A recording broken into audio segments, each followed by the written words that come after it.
we have the honor and pleasure of having as our guest today one of the most iconic and recognizable artists in the EDM scene. So DJ and producer and the mastermind behind some of the biggest EDM hits out there, like The Spectre, Alone, and obviously Faded, with more than 1.5 billion plays on Spotify.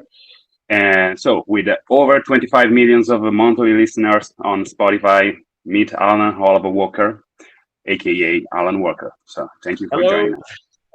Hi. Cool. So, if we are going to start, I'll leave the voice to my colleagues for the first question.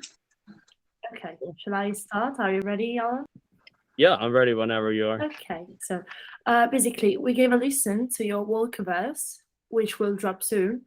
And how are you feeling about it? So, how many parts will the music project be divided in? And what's the story behind this new album? Well, the thing is that we're building the next chapter of the, I would say, the World of Walker, which is now going into the Walkerverse, and then considering the name, and yeah, so we got like I would say a musical experience up ahead, and we decided to split it into two parts, whereas the part one will be coming out first, and then at some point the next part to follow up. And I would say, like, as I said, like, it's a musical experience, and when I'm saying so, then I mean it by the fact that the music is orchestral. There's like some orchestral elements like I've done before with the World of Walker album, and now again with a new song, Adventure Time, for example. And it's just me just willing to explore, have fun with music, do what music is for. Like, just have fun, play with it, make something out of it with whatever you can, and then yeah, then I just serve it out to the fans and followers to listen, and I hope the new listeners also enjoys and finds it likable. For what we've heard this morning, the album will drop tonight, actually. There's a lot of you in this project. It really sounds like an Alan Walker album. A lot of your sounds, a lot of your synth, a lot of your orchestrals, as you said. We can hear that. Yeah. And about that, there is another question for the other Eleonora. They're both named Eleonora. In the album, Alan, you made a collaboration with the German singer Aura, and you chose her as the special guest of your tour. How was this relationship born? Well, everything started pretty much when we did the song Dark Side alongside with Tomina Harket. And that was back in 2018, I think. I'm not sure. but yeah, like, so after we did Dark Side, then we've just had like a nice, strong, healthy relationship, building songs, creating, writing, and just going back and forth on like different collaborations. Like, I've done remixes for her, she's done feature songs alongside with me, and we've been writing different songs together. And yeah, so it's been really remarkable to work alongside with her, and now like doing the tour as well for the Walkerverse tour, and it's gonna be very cool. Thanks for your answer. About that, you met her in 2018, as you said. So just a year before the pandemic. And regarding the pandemic, how was for you the production path you chose? I mean, how did it influenced your work, and obviously, I mean, your touring and your live sets, but specifically the collaboration with your friends, with the other artists, and the burn of your project that you dropped during the pandemic. Yeah, so during the pandemic, everything, of course, came to a stop, and we needed to figure out like how to work with each other, although we were so far apart. So like with different songwriters, we've had sessions, we've had songwriting sessions, production sessions where just online, like on Zoom, like for example here, like just jump on a call like this, and then we work on a song. And that was pretty much the solution on how to work with music and during the pandemic when we couldn't meet up physically. And then just write songs together. And then yeah, so that was pretty much like the main key of solutions in order to produce and also create throughout the pandemic, and so we could also release music as efficiently. But for example, 2020 was a very quiet year for me musically, but I was mainly because we used it as an opportunity to just sit back, write as much music as possible, and release a lot of music in the beginning of 2021, and then the train is still So going. 2022. you had your time to plan your next tour after the dropping of this album. Are you planning for something special, anything particular for the live crowd and your live performances? Well, for the Walkerverse tour, we have a lot of exciting things coming up, and we're still working on the planning. Like for example, different acts, like who's going to join us alongside. Like, would I bring guests like from the respective cities, countries, or whatever where we're going. So yeah, like we have a bunch of opportunities, and we're still in the planning phase. And but I think it's going to be really fun. Nice, thank you. Okay, so now let's switch to something more personal.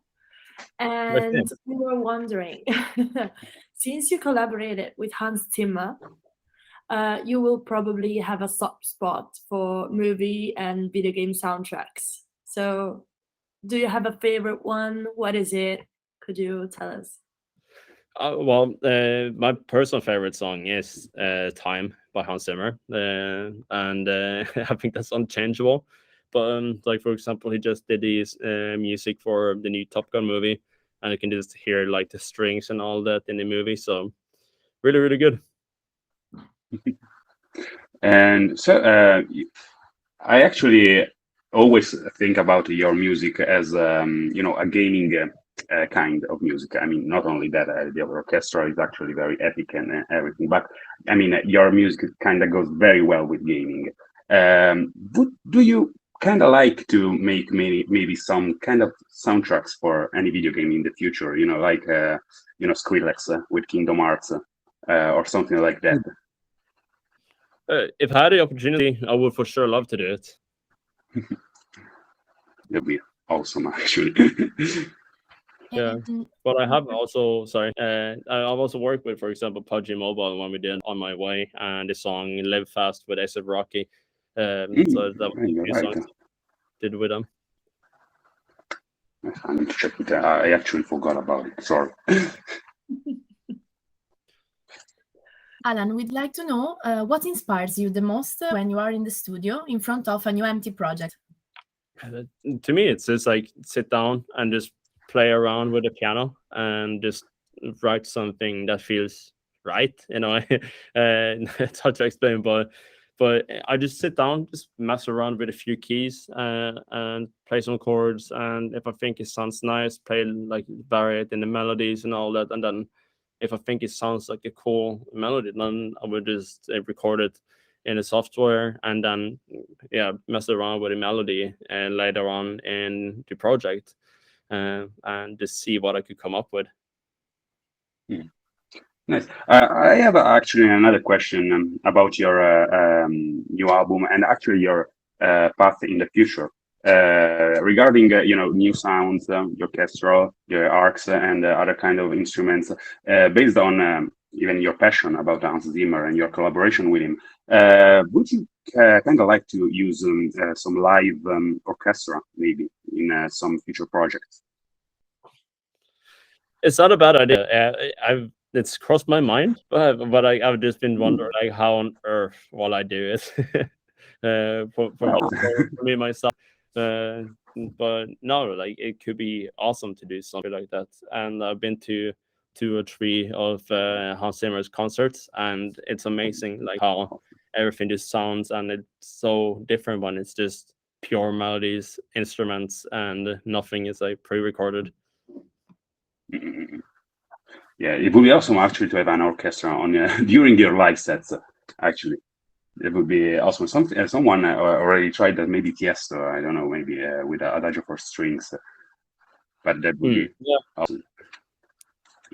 or even Tomorrowland Orchestra. It's nice to. Yeah, anything is possible. I think that can be arranged. Maybe gotta put it an orchestra in the rider for your next dates. I have another question actually. It's probably the one that everyone asks you. Why the mask? I mean, we saw that you actually took some picture without it, but right now, you continue to wear it. So, is it part of your character, or is there any other explanation about your style? For me, like I've been wearing the mask since the very beginning, and it wasn't necessarily just to hide myself. It was more just to create like a form of like to expression of unity, and that anyone could be in my shoes, like literally doing what I'm doing right now. And that like I want to showcase for like up and coming like music producers, DJs, that like anyone can do this. It's just a matter of like just making the right choices, building up your fan base and all that. But like for me, wearing the mask and the hoodie has always been like a form of identity for me, and it's also been helpful in terms of living a private life. But for me, it's like just important for me for it to just showcase unity. So trying to tell to the upcoming artists that it's not about the men. About the character, it's about the music behind it. It doesn't matter who is behind the music. Whoever can be an artist, regarding of the look. Yeah, and like my friend Kitchen1, for example, he's doing all of this music, and like he's completely like just anonymous, and he doesn't want to be like exposed to any social media or whatever. And I think it's really cool, like that. He's also done like concerts with that style, and it's anything is possible. Like you don't need to be like a public figure in order to work in the music industry. It's really interesting. We got a project in Italy called Liberato. That is actually an artist that doesn't appear anywhere. Nobody knows who is, how he is even look like. Not even the face, but it's another kind of entity. Nobody knows who he is or where. I mean, he comes from Naples because he sings in Napolitan, but he only drops music on just one day of the year. That is the 9th of May. So it's kind of like a date like this, and that's another interesting fit in those upcoming projects, unknown projects. Another example is Mischeta, an Italian singer who wears big glasses and a mask like you, and you don't know who she is. Yeah, it kind of like your feminine counterpart. Nice. So you're making history even in Italy. You're leading an example. So actually, we're excited because you're coming to Italy pretty soon at Fabric in Milan. You actually already came in Milan before, and I went to one of your set like in 2016, I think. So we're very excited to have you here again. We're obviously going to your show, and we can miss it. I mean, we're really big fans. Yeah, I'm really excited to be back in Italy and Milan, and especially coming back to Fabric because I played there a few times already, and I think it's amazing.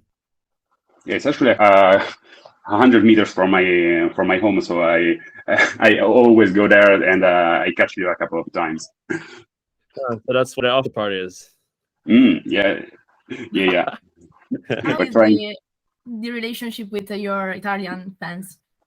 My relationship with the Italian fans, I think it's been great. Like I've seen many Italian walkers in, for example, my Discord on the Walkers website that we have, and it's so joyful to see like people from pretty much all parts of the world just come together. But yeah, like I really hope that I can meet some walkers from Italy when I'm coming back. It's been long overdue. Mhm. And also, what is your relationship with Italy, with that country? Do you like it? I like it. And it's been, I think last time I was in Italy, I went to the Ferrari factory, I think, because I was invited Ooh. by a friend of mine. So that was like a really, really cool experience. But other than that, like it's been like I haven't had the opportunity to go there on a vacation. But I know my girlfriend, she really wants to take me or wants us to go to Italy on a vacation, and it's yeah, She's right. yeah. Well, you definitely should. Okay, thank you very much, Alan. We actually came to the end of this interview. It was a pleasure to talk with you, and thank you for your time. So we hope to see you very soon at Fabrica, and all the best for your album that will drop tonight. Thank you a Absolutely. lot, Thank you Alan. so much. Walkerverse. So much. Thanks a lot.